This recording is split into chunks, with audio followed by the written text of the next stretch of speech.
Dear students, स्वागत है आपके अपने टीचिंग विद्या की वर्कशॉप में। आज इस वीडियो में हम लोग 10वीं वर्ग का संस्कृत विषय का एकादश पाठ 11वां पाठ व्याघ्र पथिक कथा के लिखित प्रश्नों का उत्तर करेंगे। पहला है अधुलिखितानाम प्रश्नानाम एक पदेन उत्तरम लिखत। नीचे लिखे प्रश्नों के उत्तर एक पद में लिखना है। वृद्ध व्याघ्र कुत्र ब्रूते, बूढ़ा बाघ कहाँ बोल रहा था। कह लोभाकृष्ट अभवत, कौन लोभ से आकर्षित हुआ। कह सुवर्ण कंकणम दातुम इच्छति स्म, कौन सोने का कंगन देने की इच्छा रखता था, इच्छुक था। कह स्नानशील दाता गलित नखदंतः च आसित, कौन स्नानशील दानी नख और दांत विहीन था। कह वंशहीन आसित, कौन वंशहीन था। कह पंके अपतत, कौन कीचड़ में गिरा। इनके उत्तर हो जाएंगे क्रमशः सरस्तीरे पथिका व्याघ्र व्याघ्र व्याघ्र पथिका। दूसरा प्रश्न है अधुलिखितानाम प्रश्नानाम पूर्ण वाक्येन उत्तरम लिखत। नीचे लिखे प्रश्न के उत्तर पूर्ण वाक्य में लिखना है। कुत्र तव कंकणम इति कह अवदत, कहाँ है तुम्हारा कंगन, यह किसने बोला। इसका उत्तर लिखने के लिए आपको कह के जगह पर लिखेंगे पथिका, यानी उत्तर लिखेंगे कि कुत्र तव कंकणम इति पथिकः अवदत, ऐसा लिखेंगे और क्वेश्चन मार्क को हटाकर पूर्ण विराम लिखेंगे। इसी तरीके से दूसरा प्रश्न व्याघ्र कीदृशः आसीत्, बाघ कैसा था।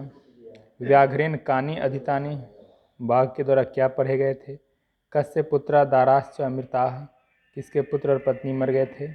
कह महापंके निमग्नः पलायितुम अक्षमः, कौन कीचड़ में गिरकर भागने में अक्षम हो गया। इनके उत्तर लिखने के लिए आप क्रमशः कीदृशः की जगह पर गलित नखदंतो लिखेंगे, कानी की जगह पर धर्मशास्त्राणी, घ में उत्तर लिखने के लिए कस्य की जगह पर व्याघ्रस्य लिखेंगे, ग में कह की जगह पर पथिका लिखेंगे। इस तरह से दूसरे प्रश्न का उत्तर आप लिख सकेंगे। तीसरा है संधि विच्छेदम कुरुत, संधि विच्छेद करना है। तो इसमें जिन पदों के संधि विच्छेद आपको नहीं मिलेंगे उसका यहाँ पर संधि विच्छेद करके दिया गया है आपको।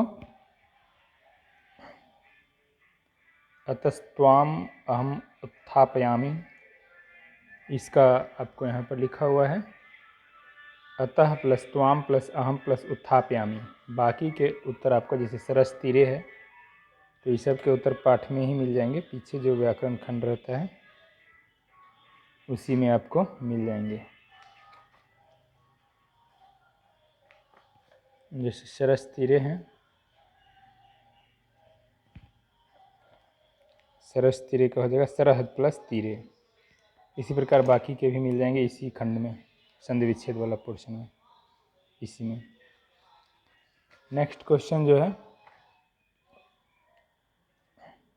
अधुलिखितानाम पदानाम प्रकृति प्रत्यय विभागम लिखत। नीचे लिखे पदों के प्रकृति प्रत्यय को अलग करके लिखने से स्नात्वा में कौन सा प्रकृति और प्रत्यय है, तो आपको लिखा स्नातुर्त्वा। इसी प्रकार से स्नातुर्तुमुन, प्रजोर श्री जोर नीच जोर ल्याप, उपजोर गम जोर ल्याप, वज्रत्वा धीरजुक्त, ये हैं आपको।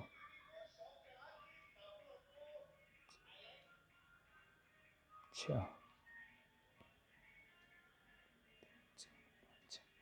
नेक्स्ट है अधुलिखितानाम क्रियापदानाम स्ववाक्येषु प्रयोगम कुरुता। नीचे लिखे क्रियापदों को अपने वाक्यों में प्रयोग करना है, तो आप वाक्य अपने हिसाब से बना सकते हैं। आलोचितम गृहताम दर्शयति पतति अचिंत्यत अवदत, इन सब का स्वयं बना सकते हैं। छठा है रिक्त स्थानानि पूर्यत। नीचे लिखे रिक्त स्थानों को पूर्ति करना है, रिक्त स्थानों की पूर्ति करें। भो भो पांथा इदम स्वर्ण कंगन गृहताम, किसमें क्या भराएगा आप पाठ के आधार पर इसमें भर सकते हैं। कुछ पोर्शन लिखा है, कुछ पोर्शन आपको बुक में जो पाठ में जो लिखे हुए हैं वाक्य उनको देखकर आप लिख सकते हैं। 7 नंबर सवाल है, इसमें कहा जा रहा है अधुलिखित वाक्येषु रेखांकित पदानि आधारित कृत प्रश्न निर्माणम कुरुता।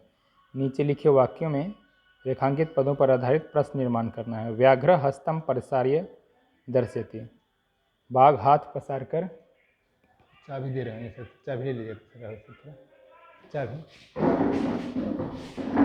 व्याघ्र हस्तम प्रसार्य दर्शयति, बाघ हाथ पसार कर दिखाता है।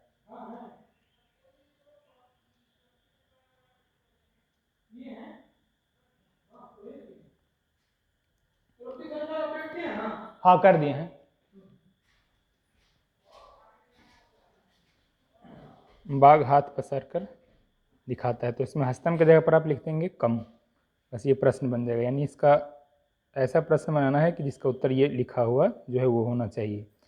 किम लिखेंगे, साथ में क में लिखेंगे किम, यानी हम लोग लिखेंगे इसका प्रश्न ऐसे बनाएंगे, व्याघ्र किम प्रसार्य दर्शयति, ऐसा प्रश्न बनाएंगे और पूर्ण विराम हटाकर प्रश्नवाचक चिन्ह लिख देंगे। बाकी भी वाक्यों में इसी प्रकार से हम लोग लिखेंगे। ख में कुत्र लिख देंगे, जो अंडरलाइन किया हुआ है उसके जगह पर, पंखे के जगह पर कुत्र लिख देंगे। ग में केन लिख देंगे व्याघ्रेन के जगह पर। घ में किम लिख देंगे घनम के जगह पर। अंग में काम लिख देंगे क्रियाम की जगह पर, और प्रश्नवाचक चिन्ह लिखेंगे सभी में, पूर्ण विराम को हटाकर प्रश्नवाचक चिन्ह लिख देंगे। 8 नंबर सवाल है, रेखांकित पदेषु प्रयुक्ताम विभक्तिम लिखत। नीचे लिखे पदों में प्रयुक्त विभक्ति लिखना है। तदत्र सरसी अश्नात्वा सुवर्ण कंकणम गृहान, तो विभक्ति लिखना है सरसी में कौन सी विभक्ति है, तो इसमें सप्तमी विभक्ति है, इसलिए सप्तमी विभक्ति है। उसी तरह से अगला है व्याघ्रेन, उसमें तृतीया विभक्ति है। ग में जो है वो विश्वास है, उसमें प्रथमा विभक्ति है। घ में उपदेशात पंचमी विभक्ति है। अंग में अवसे इंद्रिय चित्तानाम, इसमें षष्ठी विभक्ति है। इसी के साथ इस पाठ के लिखित प्रश्नोत्तर समाप्त होते हैं।